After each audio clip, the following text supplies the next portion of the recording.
भिंडरावाले अब स्वर्ण मंदिर के हॉस्टल कॉम्प्लेक्स में रहने लगा था, जहां वो अपने समर्थकों से आराम से मिला जुला करता था। पत्रकारों को भी भिंडरावाले से मिलने में कोई परेशानी पेश नहीं आती थी।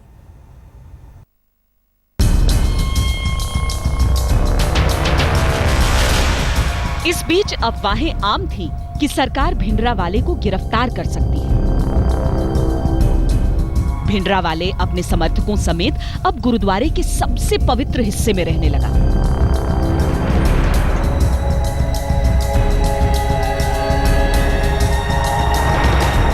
अकाल तख्त।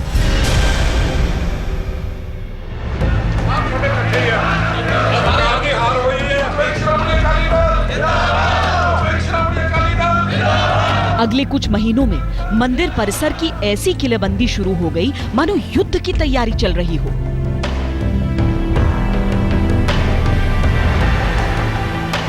इस बीच दिल्ली में खलबली मची हुई थी।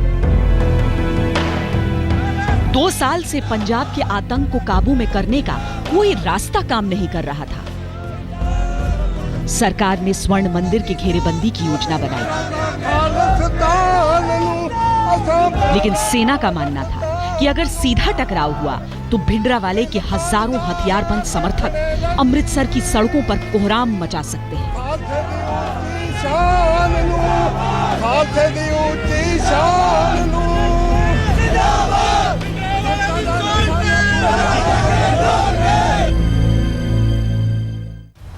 इस बीच आतंक पर अंकुश लगाने के लिए ब्रिटिश सरकार की सलाह पर ऑपरेशन सनडाउन पर भी चर्चा हुई, लेकिन चूंकि आम लोगों के भी हताहत होने की आशंका थी, इंदिरा ने इनकार कर दिया था।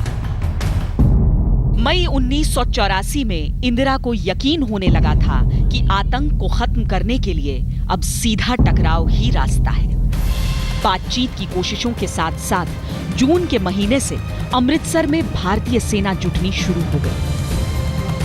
मेजर जनरल कुलदीप सिंह बरार को इस ऑपरेशन के लिए कमांडर नियुक्त किया गया। पहली तारीख सुबह को मेरठ से चंडीगढ़ पहुंचा और मेरे को कहा गया कि ये ऑपरेशन जल्दी से जल्दी होनी है, आपको अमृतसर जाना है।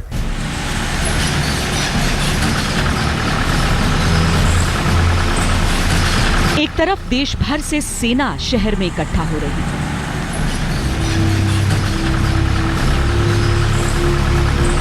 दूसरी तरफ हजारों की तादाद में श्रद्धालु सिखों के पहले शहीद गुरु अर्जन देव के स्मरण में मनाए जाने वाले त्योहार के लिए स्वर्ण मंदिर में इकट्ठा हो रहे थे।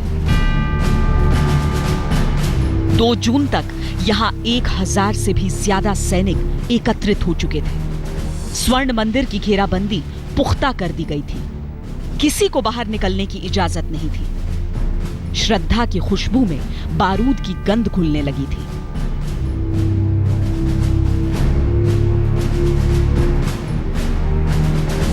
गुरबानी की मधुर आवाज को एक आतंकी सन्नाटा खामोश करने लगा था।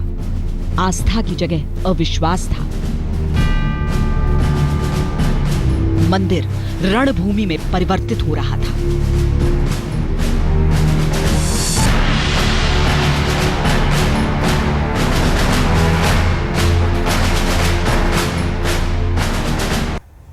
गुरु अर्जन देव सिखों के 5वें गुरु थे। उनके पिता ने हरमंदिर साहिब की स्थापना की थी। मुगलों के शासनकाल में एक दफा गुरु अर्जन देव को इस्लाम के बढ़ावे के लिए धर्म ग्रंथ में बदलाव के लिए कहा गया। उन्होंने इनकार कर दिया और 5 दिनों के अमानवीय अत्याचार के बाद दम तोड़ दिया। 3 जून का दिन सिखों के लिए उसी शहादत को याद करने का दिन था। लेकिन उस रोज पंजाब को बाकी देश से काटने की शुरुआत हो गई। ट्रेनें बंद कर दी गई।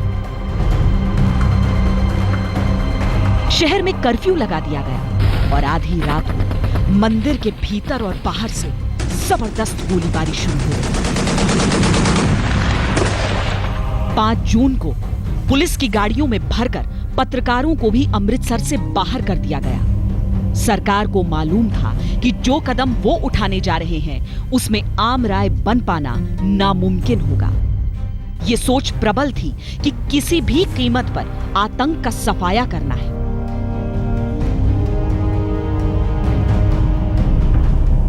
This was a very unusual thing for India, that the army had sealed off an entire state and the press had been expelled from there. स्वर्ण मंदिर में छिपे आतंकी भरपूर मुकाबला कर रहे थे।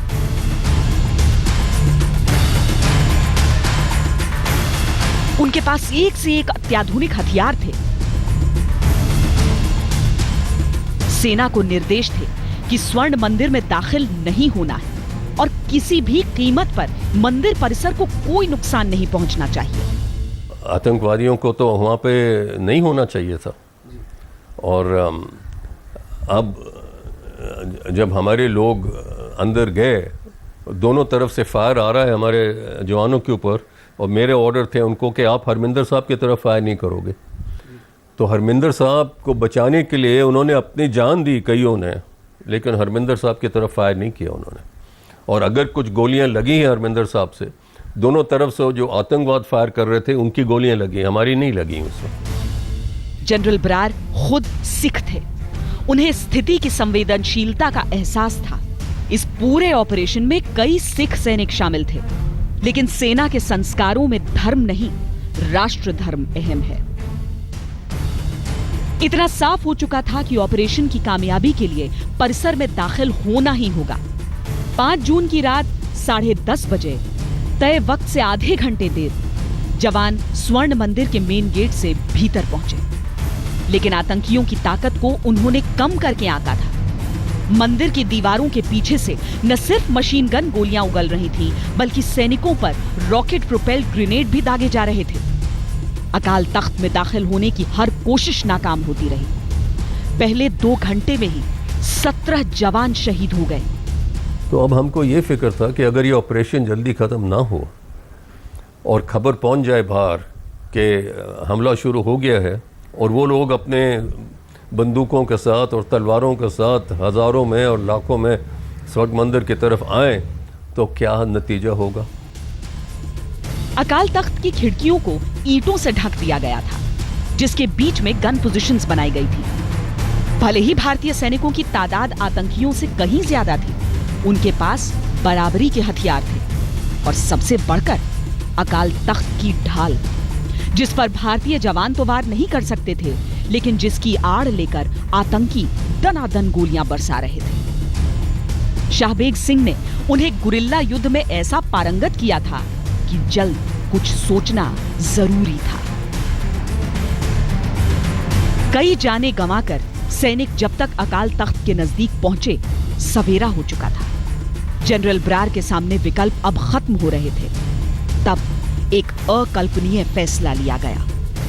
सुबह 7:30 बजे 3 विकर्स विजयंता टैंकों ने दनादन गोले बरसाकर अकाल तख्त की दीवार ढहा दी।